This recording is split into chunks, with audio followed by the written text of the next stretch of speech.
राधे राधे महाराज जी। महाराज जी कुछ ऐसे मुद्दे होते हैं मेरे को रखने ही पड़ते हैं आपके आगे महाराज जी। महाराज जी मेरी शादी पिछले साल जुलाई में हुई थी, लेकिन मेरी पत्नी गलत आदतों जैसे शराब, सिगरेट, मेरे साथ मारपीट, माता पिता के साथ दुर्व्यवहार और अन्य क्रियाएं में भी शामिल है महाराज जी। इन सबको ना सहन कर पाने की वजह से हमारा रिश्ता तलाक की कगार पर आ चुका है। जैसे कि आपने कहा कि अगर आपने एक बार पानी ग्रहण किया तो जीवन भर साथ निभाया चाहिए, लेकिन वो योग्यता दोनों पक्ष में होनी चाहिए। अब कैसे तुम्हें बताएं, अगर वो बच्ची सही आचरण से चले तो एक परिवार को संभाल सकती है। अगर उसने आचरण अपने बिगाड़ लिए तो देखो आप पति हो, आप कह रहे हो तलाक की स्थिति, अगर तलाक होती है तो उसका भी जीवन संकटपूर्ण है और आपका भी जीवन संकटपूर्ण है। तो हमें लगता है अगर छोटे छोटे बच्चों के आचरण पवित्र कराए जाए, उनको व्यसन मुक्त किया जाए, कोई बच्चा व्यसन न करे, तो हमारा जो नवीन भारत की पीढ़ी है ये बहुत बढ़िया हो जाए।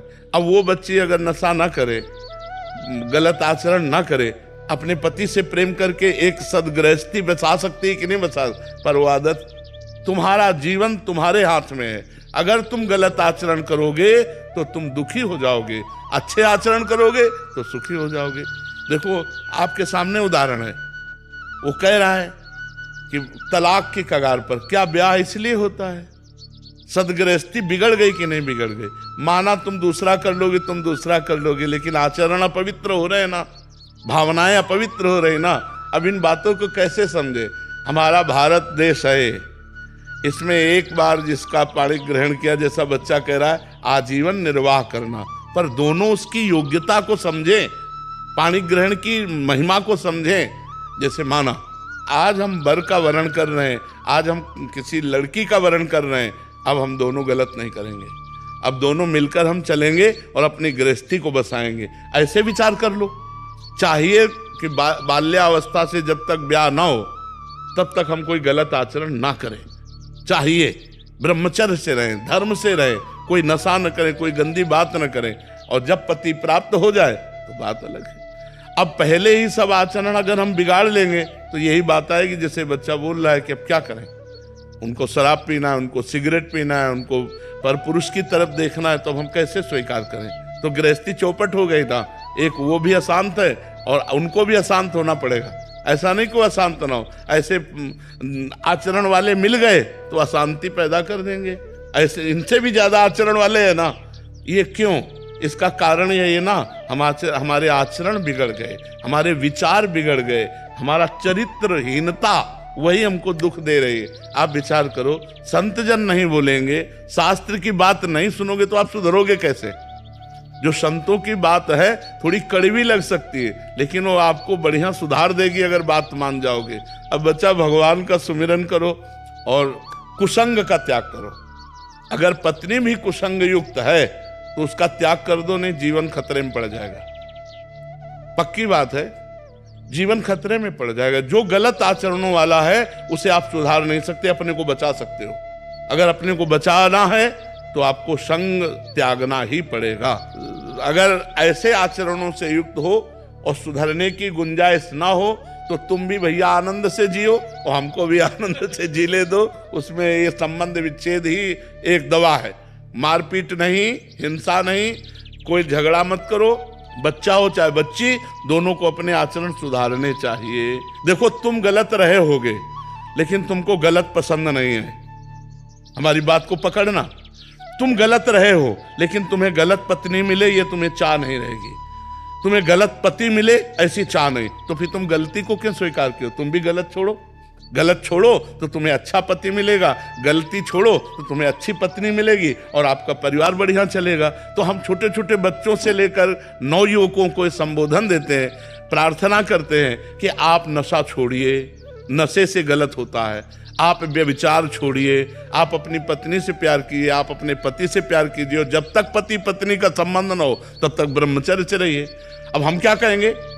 शास्त्र और अध्यात्म जो बोलेगा वही तो हम कहेंगे।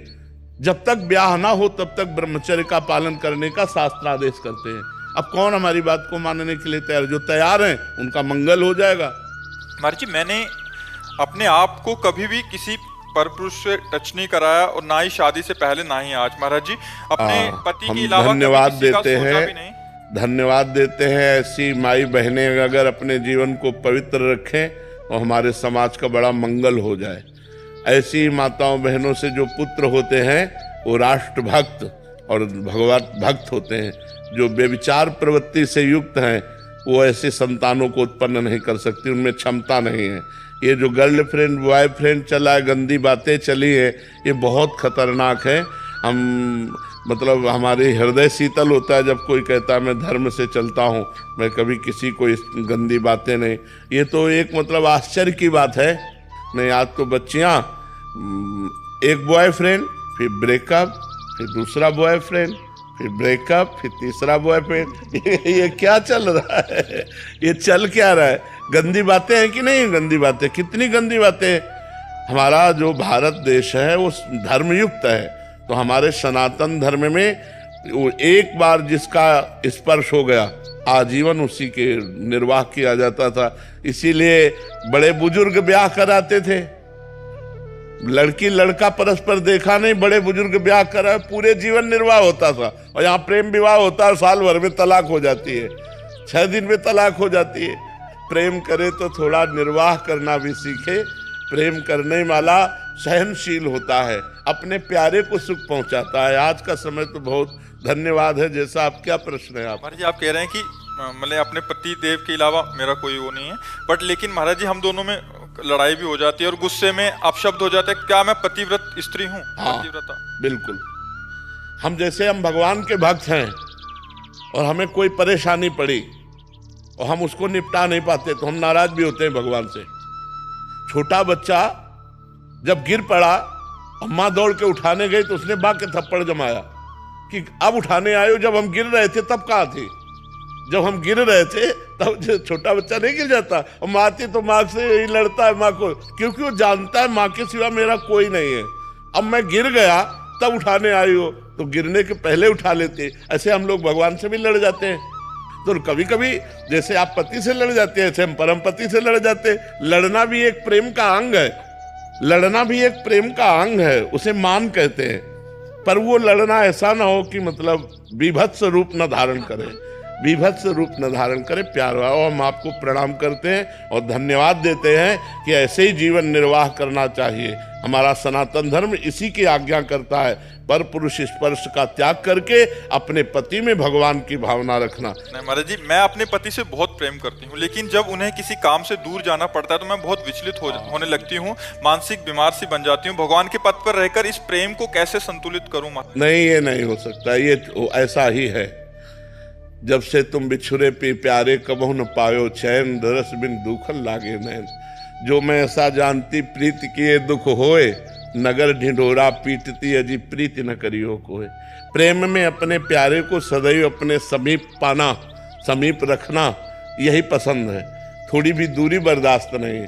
पर जब अपना प्रीतम, अपना प्यारा दूर जाता है तो उसी के चिंतन में, उसी के वियोग में समय काटना, ये प्रेमियों का स्वभाव है।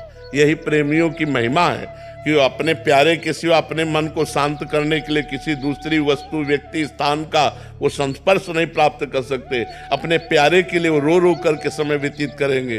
पर प्रेम का जो स्वभाव होता है वो यही होता है कि अपने प्यारे को समीपता चाहता है, कि आप हमसे कभी दूर न हो, आप हमारे आंखों के सामने रहें, आप हमारे हृदय से लगे रहें। प्रेम ऐसा चाहता है। पर व्यवहार में जाना पड़ता है तो उस समय वो जो वियोग होता है वो सारे पापों को नष्ट करके भगवत प्राप्ति कराने वाला होता है। इसलिए नाम जपना चाहिए और पति का स्मरण करते हुए उस वियोग दुख को सहना चाहिए।